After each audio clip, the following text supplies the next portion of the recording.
Go. Hi, Dove. Live on YouTube. There we go. So yeah, it's pretty crazy when you look at when I look at the actual statistics of our YouTube and let me see. Okay, that's cool. I could show that I think to you. I don't see why I wouldn't be able to. Um, oh, looky here, something new. All right, always something new, right? Okay, close that. I don't want to see it. Close that. Anyway, we're here tonight for our study of the psychotherapy pamphlet, or not the psychotherapy, Song of Prayer. And we're in, let me get to the section we're in. We're in section 3, the praying for others. And last week we did paragraph 1 and I think paragraph 2, but I think we should do them again because I think with the current events in our country anyway, that it'd be really good for us to reinforce um, this relationship that we have with others and what being with others, praying for others was really all about. So, and hey everybody, hey Mickey, hey Kathleen, see she's coming in, Rafi and Karen. I think Anybody? that's a good idea, Lynn. I just wanted to say a lot of people are still in disbelief. Yeah. Did you see Hakim's video? Yes. Yes. Did you Yeah. see it, Rafi? Hakim's video? You're I didn't know muted. anything about it. Okay, we're gonna have to send it to you. It's hilarious. It's hilarious. Yeah. He calls Yeah. up Jesus on the phone. He just does this make-believe thing, he calls up Jesus on the phone and says, could this be true? Did Donald Trump really win? And he does this whole little, it's only like a 3-minute video. But Regis, did you see it? Because if not, we'll I can send go it. get it. Yeah. Who Because sent it out? I sent it out to a couple of my friends and they're just like, I would normally laugh, but I'm still in disbelief. Like they can't even laugh at the video. It's like, it's kind of a shame. I what? I have it here. Do you want me to play it? Yeah, play it. Yeah, that'd be great. All right. Hold on. I just wanted to add that as soon as I heard the results of the election, the first thing I said to myself was, okay, what would Jesus do? And Yeah. what would Lester do? Love unconditionally. Okay, case closed. And that's what I did. And so I didn't get upset at all. I was here, I was very much just loved unconditionally. That's great. Okay. So I will play. I'll put, first of all, the link here so anyone can copy and play it. And then I'm going to play it. And then I have something from John Lennon, which I just posted on all of our Facebook things about the world being insane. So we'll start with Hakeem. Okay, here goes. And I want to make sure that he's still a son of God. So I'm going to check the website. Can you share the screen, Dove? Yeah, I don't think we can see it, Dove. We can't see it. I sent you the link. Search for. Why don't you share it? Okay, I can do it. It just it's all you have to do is just do the share screen. Hey, one day you'll teach me. Okay, maybe this will be the day because hey. Well, I sent it to you, so Oh yeah, it's okay. Well, yeah, that's another way of getting things done. That's for sure. Lynn, I can do it if it's a hassle for you. Oh no, it's a hassle. I'm just giving Dove a hard time. Oh, okay. Well, yeah, carry on. I was just giving Dove a hard time. Let's see, in doing that, I forgot to share the sound. So hang on a second. Yeah, no, I am not. It is not hard at all. But okay, here we go. Hakeem, this is so cute. Oh my God, I just laughed my butt off. Okay, so Trump just won the US presidency. And I want to make sure that he's still a son of God. So I'm going to check the website, sonofgod.com. Let me see here. I want to search for Donald Trump. Yeah, he's still a son of God. I knew it. Let me just double check with Jesus. His phone number is 1. Let's call him. Hi, Mr. Jesus, right? Yeah. Listen, stop talking about forgiveness. I just want to make sure that I got this right. It says on your website that Donald Trump is still a son of God. I just want to make sure that is correct. It's true. Listen, Jesus, you don't know that much. You haven't been around here for 2,000 years. Things have changed. Do you have Artin and Persa or Ken maybe I can talk to instead? Yeah, whatever. Just get me Ken. Get me Ken. Shut up and give me Ken. Hi, Ken. Listen. Have you checked what's happening here on Psychoplanet? Yeah, please tell me that there's something wrong on the website.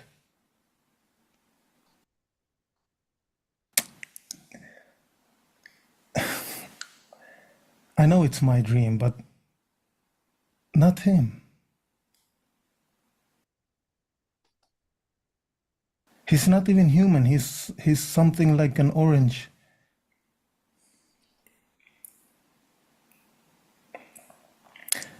Ken. I just want to make sure this is correct. You're sure he's my brother? And it's my dream. He's still in my dream.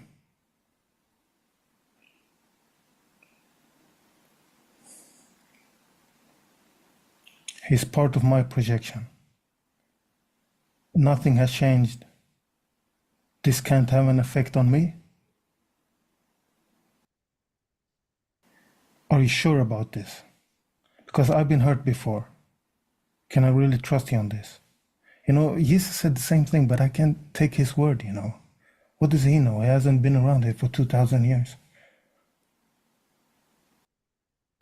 Ken, listen. I'm going to take you up on this, but I swear, if I find out that Trump is not a brother, you know, when I come to heaven, we will have a talk, all right? Okay. Yeah, see you later. Okay, so I just got off the phone with Ken and Jesus. It seems like he's still a brother and somebody to forgive. I tried to, you know, make sure that something was wrong in the system. You know, A Course in Miracles is not really an updated book, you know. It's been what it came out in the 70s. Can we really take his word for it, you know? Does the truth still stands? But yeah, it applies to him too. What can I say? I did my best. I tried.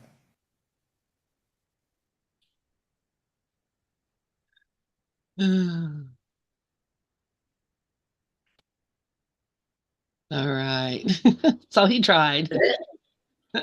This was so good. Is that hilarious? Oh, yeah, it was. Believe me, you know, we go through this thing. How can this person be the Son of God? And yet we study this book, which tells us that they are our projection and our dream. And you know, obviously, but here's the thing I have to say. And Dove, did you put something else for me to play in here in the chat? Another thing, or do you want to play something another? I couldn't locate it to put it up here, but it's a picture of John Lennon. And if you want, I will give you the quote from John Lennon, which I think is really great. Okay. this is what John Lennon says. Of course, he obviously said this 50 years ago. I think our society is run by insane people for insane objectives. I think we're being run by maniacs for maniacal ends. I think they're all insane, but I'm liable to be put away as insane for expressing this. That's what is insane about it. Don't you agree? And by the way, if you want to look up how many times insane or insanity is used in the course, you'd be amazed. I think it's 400 or 500 times at least. Yeah, I mean, it's an insane world. What can you expect? Of course, the What do world we is. expect? We made it up And to by the be way, insane. and by the way, we are insane thinking that we're a body. I mean, that's insanity. Yep. Yep. Please don't blame Brother Donald. Please. No. I mean, it's really, sad that, we just, pick one person and, or we pick many people and we, point out, oh, they are inadequate in all ways, when in reality, we are the same.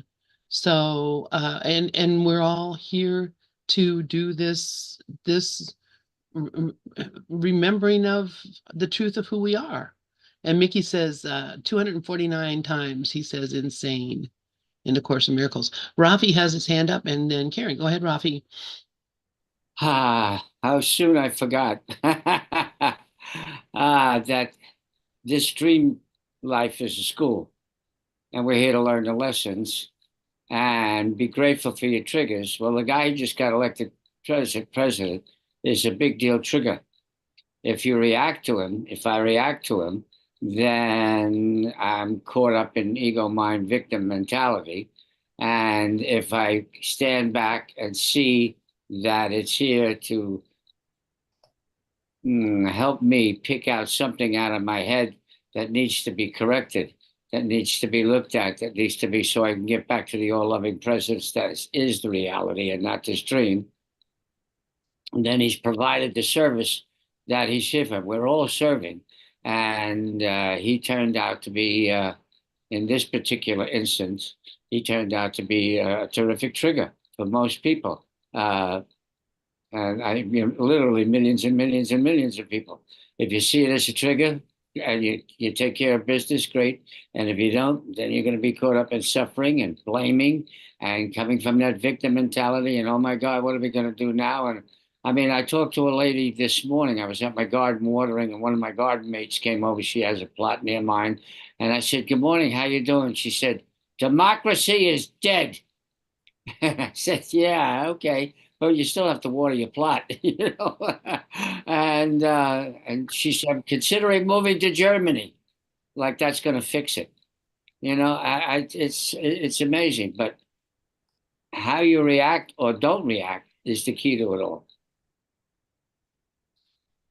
Absolutely, absolutely. And, we all think the worst thing, I mean, honestly, every single time, oh, the worst thing is going to happen. Everybody's thinking the worst thing is going to happen. And nothing happens. Nothing happens. I'm just putting lotion on my face because I just took a shower, in case you're wondering what I'm doing.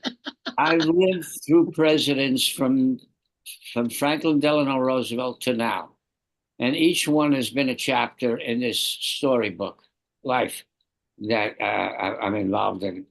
And this is going to be another chapter, whether he actually lives for 4 years or something else in this dream, or he's starting to lose it mentally anyway. If he loses it completely, that'll be something else, an added wrinkle to this chapter of the story. Right, and it's all wrinkling. I mean, the story is just filled with wrinkles. I mean, that's the that's the beauty of the story. It wouldn't be a fun story if it didn't have twists and turns.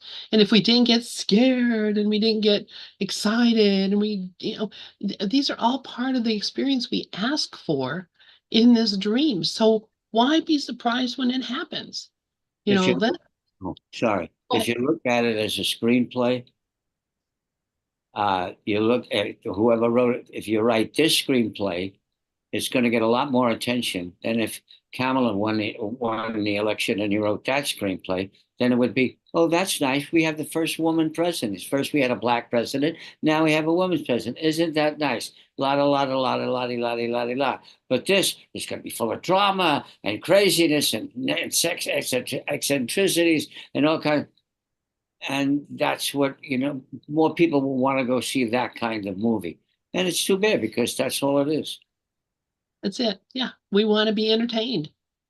That's it. It is a whole entertainment system that is made to keep us dreaming. And it's just like when you're having a good dream, you're sleeping and you're having a good dream and the alarm goes off and you don't want to leave the dream. You turn off the alarm, you try to go back in the dream, you go in the dream.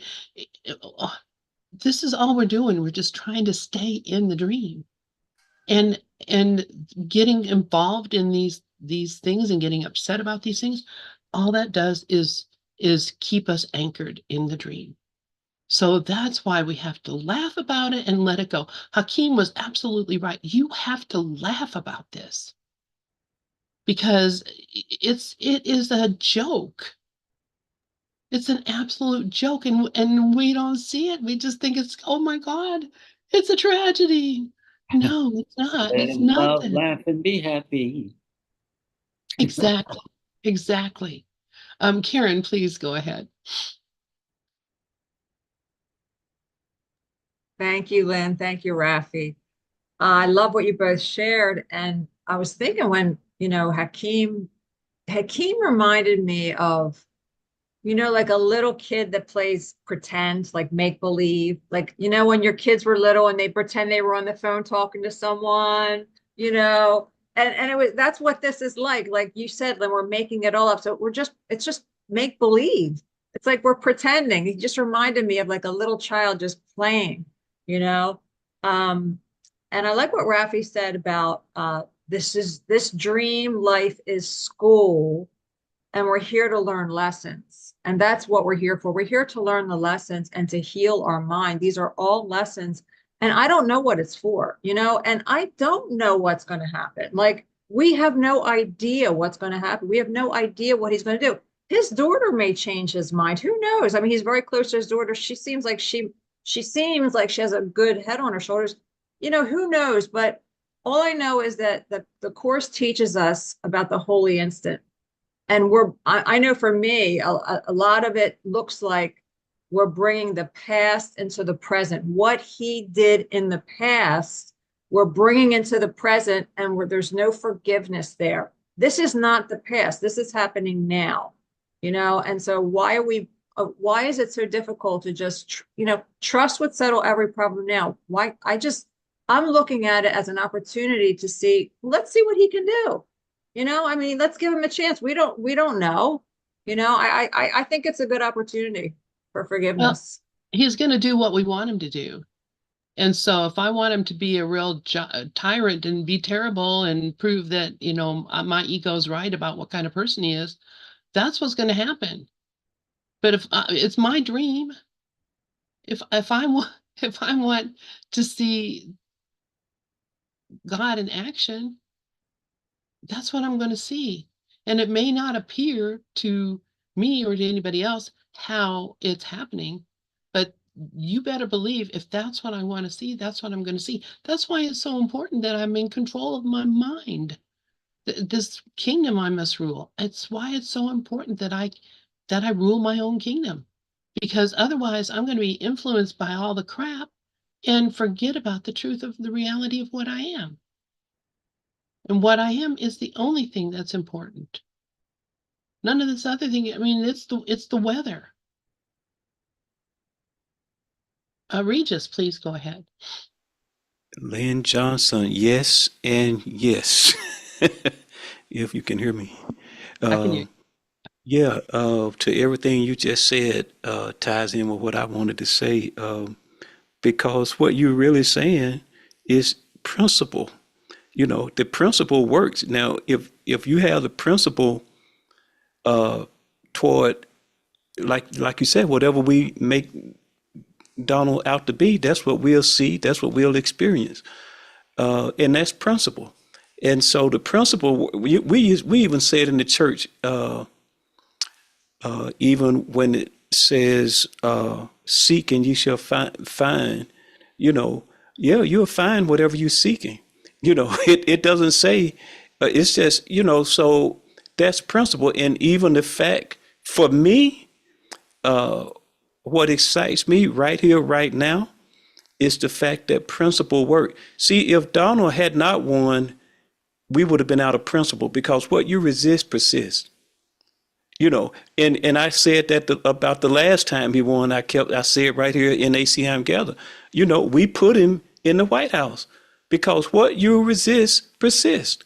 And when you build as a Democrat, as a Kamala Harris campaign, when you build your whole campaign on this person, instead of talking about your policies, what we're going to do, what we're going to do for healthcare, what we're going to do for the border, what we're going to do, talk about what you want, not what you don't want.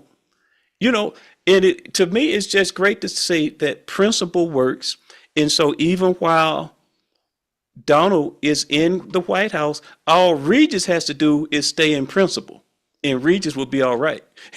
And Regis, like you said, I have a kingdom, I'm the ruler, and Regis have to make sure what he is ruling in his mind is what he wants, not what he don't want. If Regis keep focusing on what he don't want, Regis will keep getting more of what he don't want.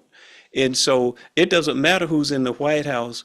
What matters is in my house, in my mind.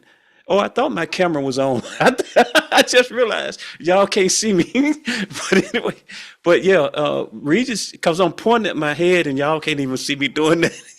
So, but yeah, we just have to stay in principle. And to me, if he had not won, then something would be wrong with the principle. And those of you that I shared that that Joel Goldsmith origin teaching with, that's what he was saying. If principle don't work, I'll just go back and be a real estate agent, because I know in business principle work. So that's what he was saying. If I can't stand in principle, I can just walk away from all of this, and we have to see and take responsibility, not blame, but we are responsible for the world we see. We are responsible for the world we experience.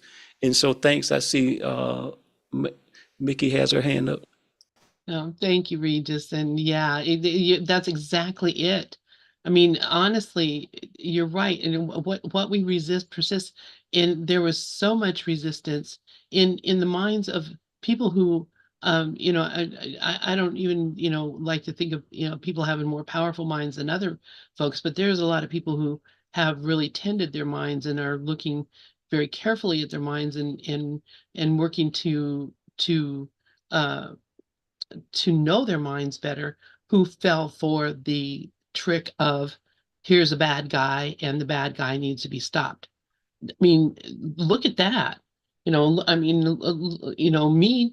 I fell into it. I fell into it and was, very unhappy for a while. Not recently, because when I saw how ridiculous it was that I had done that, that I was, looking at a bad guy and thinking about thinking about all this. I mean, going completely out of what I know is true. Yeah. When I know that the world is a dream, and I know that all of these things are just lessons for me, to fall into a pit where I'm saying, "Oh, I'm a victim now," is completely out of principle. It denies my it doesn't coincide with it, my belief. It's discordant and causes me to be afraid. So that's the thing. I have to just stop thinking in the terms of the world has something and can do something to me. The world has some effect on me. I have to come to the point where it doesn't matter what happens in the world, I'm not changing, because what I am cannot change. So yeah, go ahead, Mickey, and then the other Mickey, and then Brooklyn. Hi, Brooklyn. Welcome. So I put something up in the chat, but it's kind of hard to read, so I'll just tell you guys what it says. And of course, Regis and Lynn were both so eloquent about taking us out of the world, and I'm going to drag us right back into it again. I'm sorry. But this person figured out a whole bunch of voting stats that is way beyond me to figure out. There are 336 million people in our country. Of these, 210 million are registered voters. Of these, 140 million voted. So I did manage to figure out what percentage that is. 66% of eligible voters voted. Of these, and then it says how many million voted for Trump and how many million voted for Harris. And it says, don't lose faith. And so we have a tendency to say, oh my God, half of the country hates us. Well, apparently that's not the case. So we can stop that, because it says, don't lose faith in humanity just because 21% of your neighbors made a choice you don't agree with. That's 1 out of 5, not half. So we can, drop we now no longer have a valid reason to say half the country hates us, which I think is a little heartening. And the other point that Lynn and Regis both just made is very valid.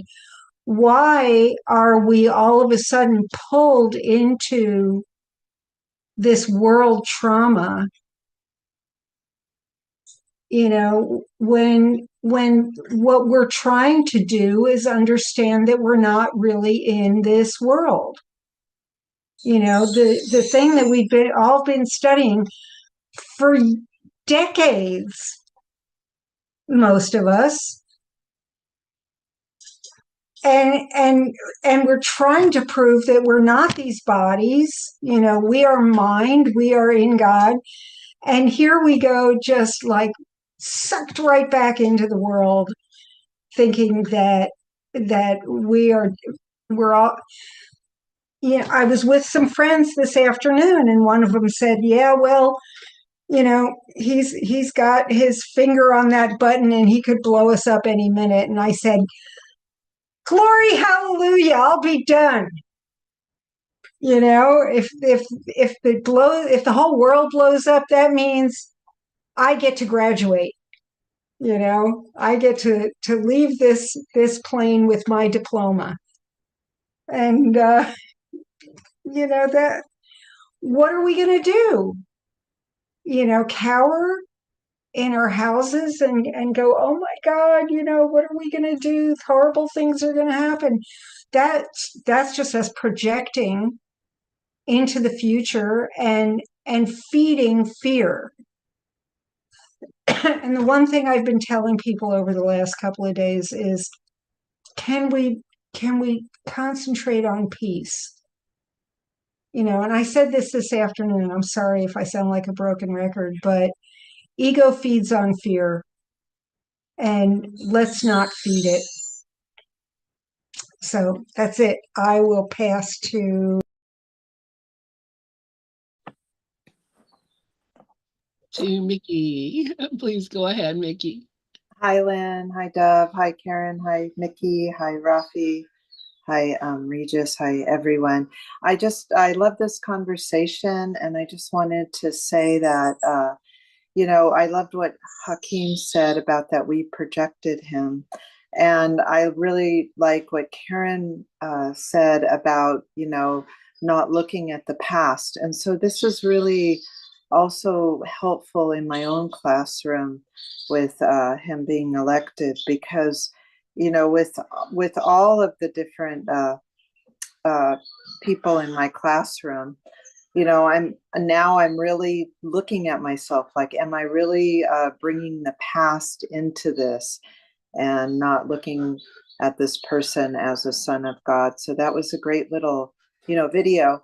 The only thing about the stream, and like what Rafi said, it's a script that we all scripted. The only thing is that on the day that he got elected on that was also the day that in 1860 that Abraham Lincoln got elected. So everything's a story, right?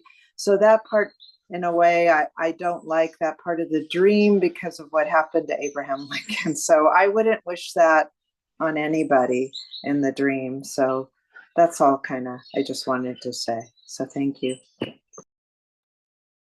Thank you so much, Mickey. And yes, exactly. We wouldn't wish all we wish is love. That's what we're here for. Brooklyn, please go ahead, my dear. Namaste, mighty companion. Sorry I'm late. I'm so glad I made it though. It's all part, it's all part of everything that's going on. That's how I feel. It's a biggie. It's a quantum, but that's how we're going. We're going quantum. So and it's if we focus what we focus on grows. If we look at it as negative, then we won't be in such a good state. Maybe this has to happen. This has to happen, us to, even get a bigger tap on the shoulder about who we really are, and thy will be done. And I don't know what anything is for, except that everything is for my depth, from helping me realize who I am. And that includes everybody, and I sent out about Hakeem. Is that the one you're talking about? I love that. It's the Hakeem. Yeah, Yeah. we played it earlier. So Amazing. he's so cute. I know. Yeah. Thank God, it's this is big stuff. Big opportunities to decide where we want to be. That's right. That's right. And if we keep that in mind of where we want to be, and know that where we really are, we're just going home, then it it makes it.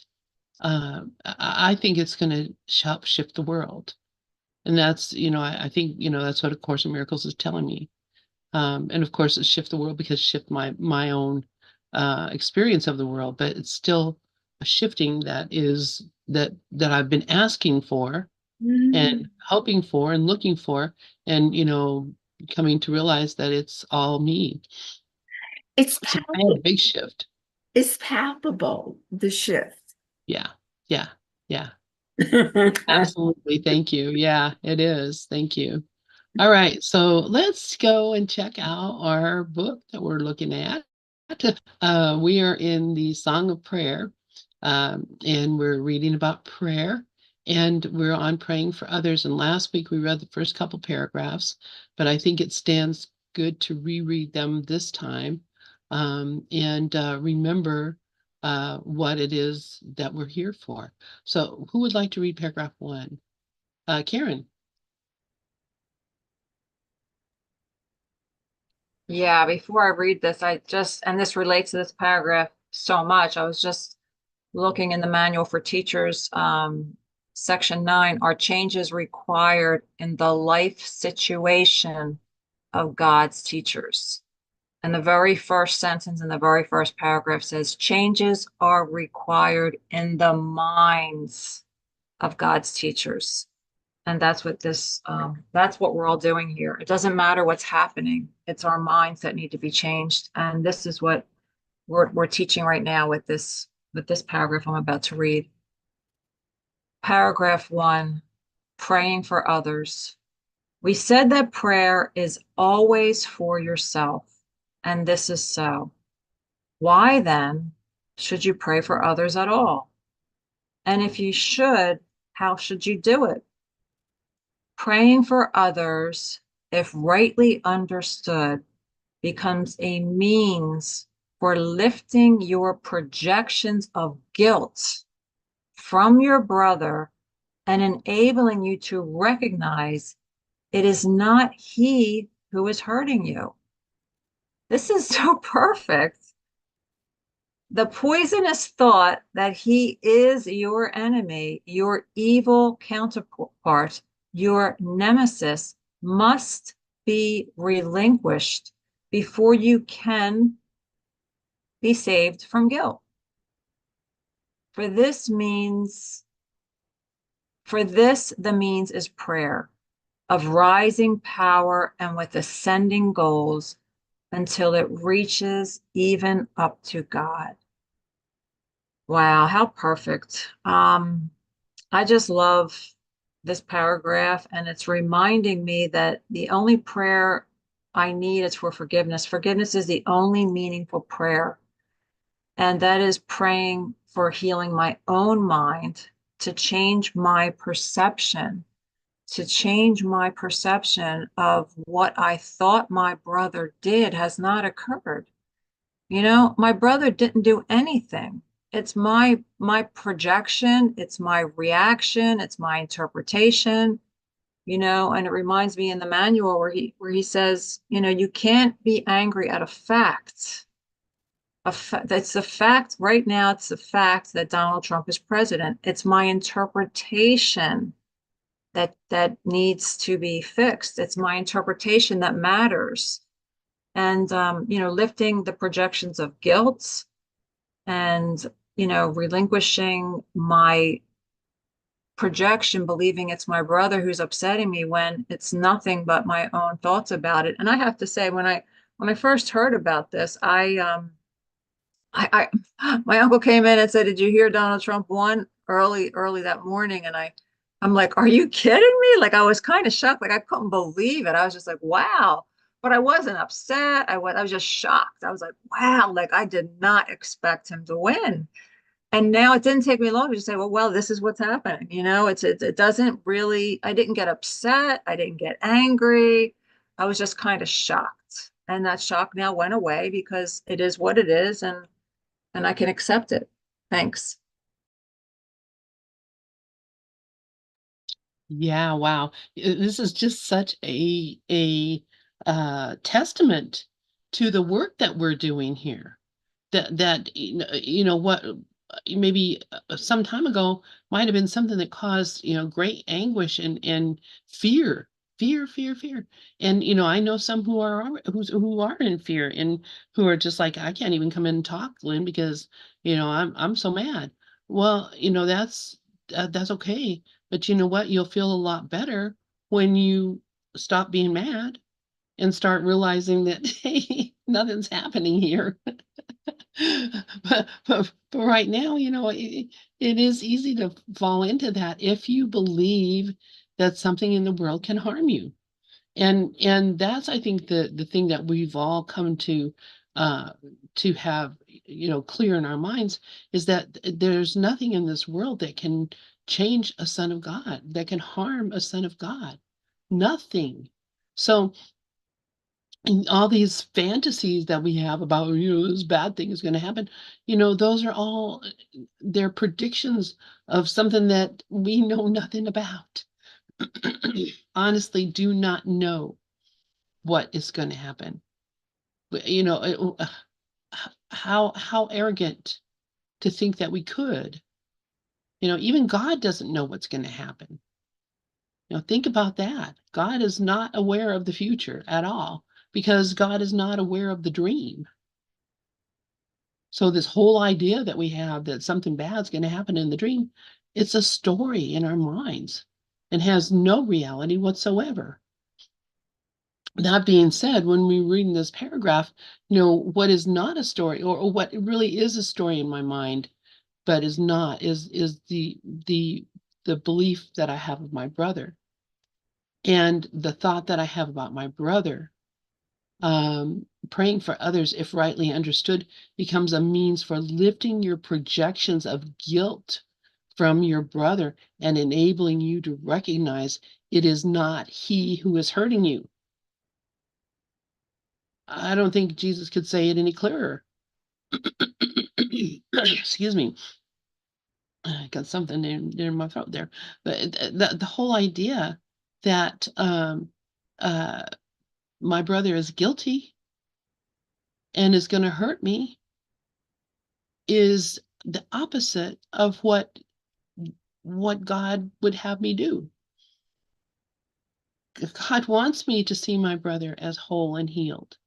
My God wants me to see the Christ in my brother. I mean, that's, it's not like, God's sitting up there going, oh, I hope you see that. Because God doesn't even know that I'm down here not seeing my brother as the Christ. God doesn't know that I'm like, forgot who I am and forgot who my brother is. But that's the only thing we need to do, is to be able to see our brother as the Christ, to see the Christ in them. And if you can't do that with, a politician, you can't do it with an innocent baby. You cannot do it with anything if you can't. It's the Christ is there or not at all, because the Christ is in my mind. It's what I am. So I'm just poisoning myself with the idea that he's my enemy, my nemesis. And I love, he says, must be relinquished before you can be saved from guilt. Me saved from guilt. That's what he's talking about. My salvation from guilt, which is the only reason I don't see myself as being loved by God. Karen, please go ahead.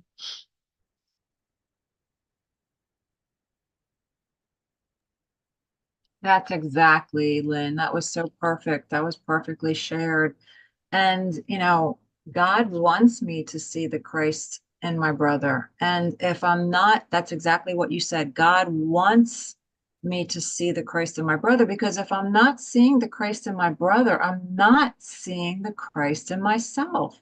My brother is myself. My brother is a reflection of my thoughts. And that's what I remember.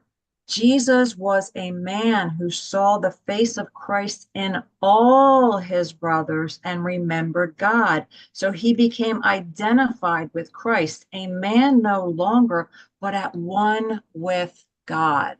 We all love this. I know this is one of Lynn's favorites. This is in the clarification of terms, Jesus and Christ. And he's teaching us, this is his teaching us that we can do the same thing. And that's how we remember God, by seeing the face of Christ in all our brothers. And, this is, it's not that easy all the time, but I mean, it is easy when we remember that we're only seeing ourselves. It is always a reflection of how I see myself. And that's what I look at today. Thank you. Thank you, Karen. Yes, exactly. That's it. Yeah. Thank you. Thank you. For rereading that about Jesus, being a man who saw the face of Christ too, because, that to me says it all. That's what he did. How he became associated with Christ. Why would it be different for me? Why would I have to do something different? He's saying, he says right there in that also, and so you must also do the same thing.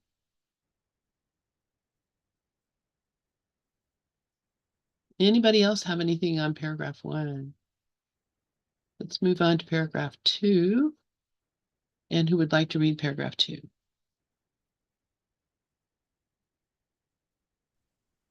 I'll read it. Thank you, Rico. In honor of my new brother, Trump. Gotta He got to be my brother. The American be your people brother. have spoken. And if I am to love you, then I am to love him. That's what you guys are teaching me. So it does no good unless I practice it. I love it. The earlier forms of prayer at the bottom of the ladder will not be free from envy and malice. They call for vengeance, not for love. Nor do they come from one who understands that they are cause for death, made out of fear by those who cherish guilt. They call upon a vengeful God, and it is he who seems to answer them. Hell cannot be asked for another and then escaped by him who ask for it. Only those who are in hell can ask for hell. Those who have been forgiven and who accepted their forgiveness could never make a prayer like that. And I assume they mean a prayer in malice and what? And envy? I don't know. Those forms of prayer at the bottom of the ladder. I think I fall into that category prior to meeting you because I had a different form of prayer then. That was the bottom of the ladder for me. As long as I stay in your presence, I believe I'm climbing up the rungs one step at a time.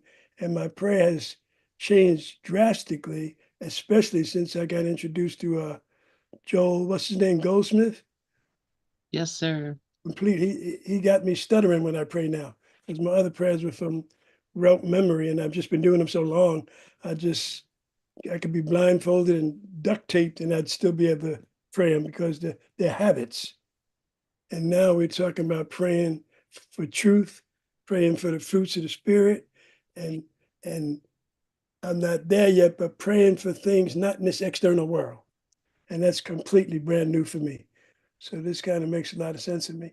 I don't really pray harm for anybody. That's never been my thing.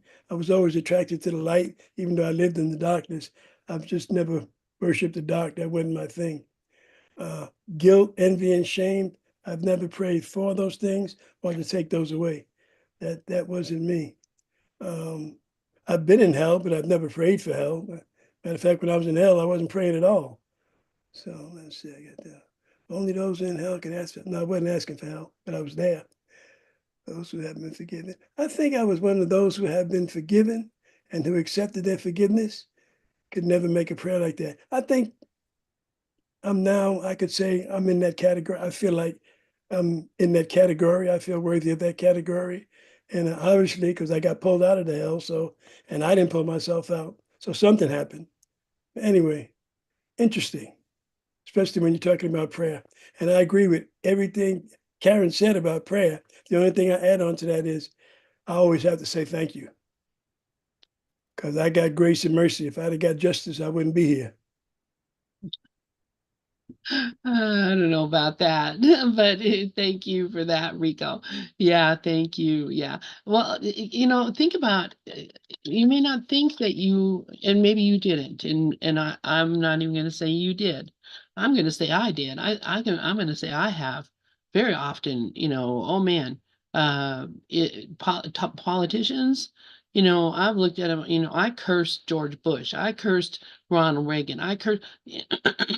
I prayed for bad things to happen to them, whether I was actually praying for it or not, just wishing it, just wanting something to happen to shift. I wanted bad things to happen to Donald Trump. I wanted bad things to happen to a lot of politicians, people in the world who, I feel like, cheated people or hurt people or caused damage to other people or hurt their children or, man, I've wished bad on so many people in my lifetime that, if I piled up all that guilt on top of me, I would be lost completely. Those are all the things that we may not realize that we're actually praying for. But when we're somebody cuts us off in traffic and we curse at them, or something, anything happens and and we get unhappy about it and wish something else would have happened or wish whatever, we're really wishing for death.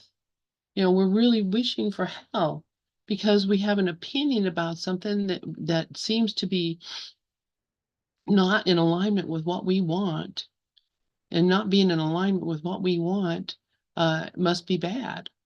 So, believe me, I have called upon a vengeful God, hoping that, he would hurt somebody who I thought hurt me, do something to somebody who I thought was hurting someone else. I've done it. Believe me, and I know that form of prayer all too well. Um, you know, Now I have to really watch my mind about it Because even as early as last week, when I was looking at this whole idea about this election, till I had this shift in my mind about, what was really happening, until I had the grace to remember that, this is all a dream, and to actually realize that that was the truth, until that happened, I had a lot of fearful and angry thoughts. And even now, even today, I heard, something came in my mind, blah, blah, Vladimir Putin. Oh, I'm like, oh my gosh, there I am back in that accusing state of mind again. And that is that kind of prayer that Jesus is talking about here. It's a prayer for something bad to happen to somebody else, because I don't think they're a good person. I don't think they deserve to be happy. I don't think they deserve to live. I don't think, I think the world would be better off without them. These are the things, this is the way the ego talks to me about my fellow man, my brothers. So I can understand this completely. Karen, please, I'd love to hear what you have to say.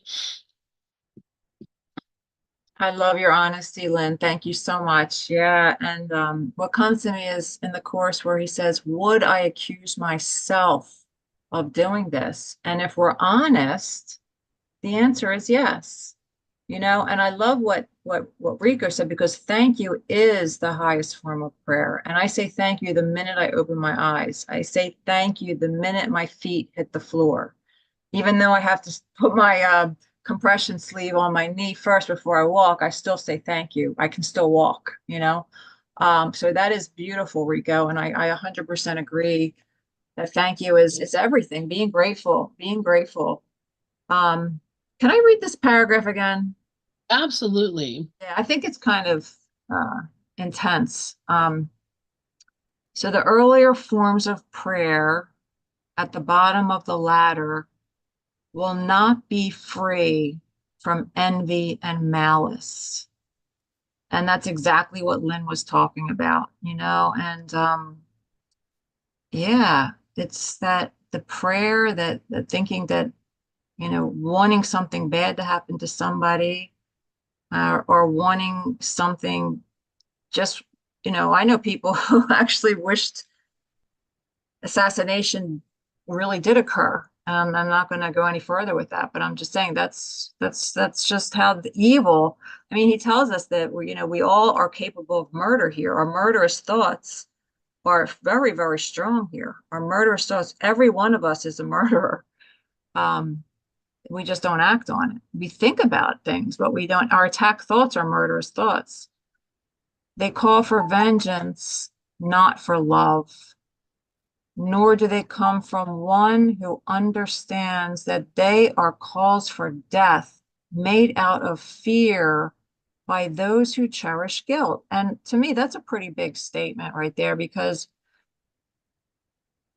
they're cause for death, and death is actually it's a thought. Death is a thought that I could be separate from God. That's one definition in the course that I really can relate to. It's just a thought that I could be separate from God. And it's made out of fear by those who cherish guilt. And guilt is all about, the belief that I am separate from God, or that I could be separate from God. So this is all about separation, and when I know that I'm one with God, and I already know that I'm safe, as Regis always reminds us, I am safe. I'm already forgiven. God doesn't even see anything that I did anything wrong. None of us. We're all forgiven. It's God doesn't forgive because he never condemned. We do this to ourselves. I am doing this to myself. They call upon a vengeful God, and it is he who seems to answer them, because we get what we ask for, like Regis said. Hell cannot be asked for another and then escape by him who asks for it. So to give and to receive are one in truth. And everything is a reflection of my thoughts. Whatever I'm thinking about my brother, I'm thinking about myself. Whatever I'm wishing about my brother, I'm wishing about myself. And that's the truth. And once we really understand that, it becomes so much more easier to change our mind. But if my mind is unhealed and I'm still feeling anger within, it's going to come without. I'm gonna project it without. And that I shared about this morning, yesterday when I slammed, this drawer really hard because I was angry, and I slammed the drawer so hard, the face of the drawer came off. And then I had to laugh, but I was like, this anger just propels more anger. It just propels more destruction. And I thought, what the hell am I doing? I mean, this is really how it works. Hell cannot be asked for another and then escape by him who asks for it. Only those who are in hell can ask for hell. Only those who are anger ask for anger. Only those who are suffering ask for suffering. Those who have been forgiven and who accepted their forgiveness could never make a prayer like that, knowing that we are already forgiven, that I never left home, that I'm dreaming of exile. I mean, this is a beautiful paragraph. Thank you for letting me read it again. Thank you for that, Karen. And absolutely, it's,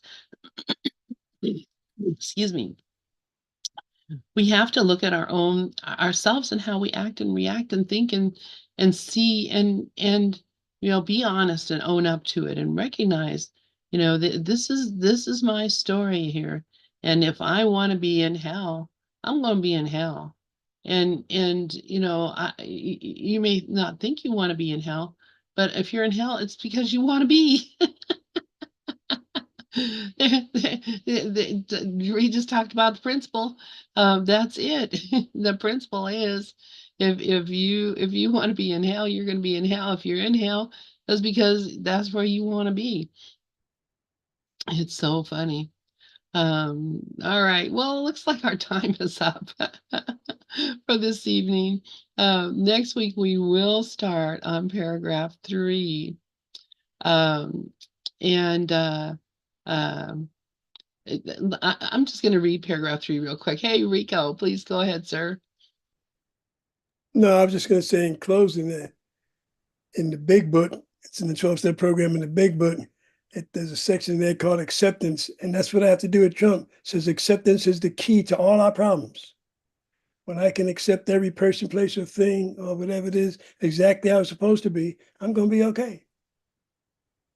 And that's what I'm going to do with my brother Trump. I'm going to accept. Exactly. Absolutely. Right on, Rico. Right on. Yep. So I'm just going to read this paragraph before we go. At these levels, then, the learning goal must be recognized.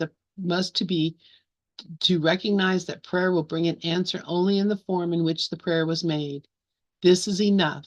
From here, it will be an easy step to the next levels.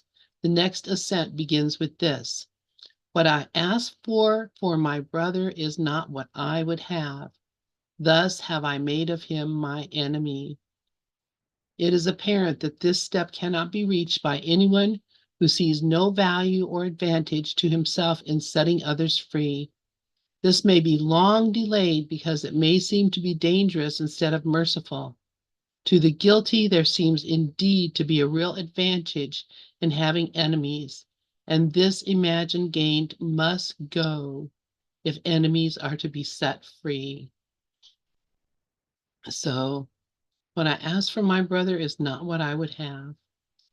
Thus, I made of him an enemy, and I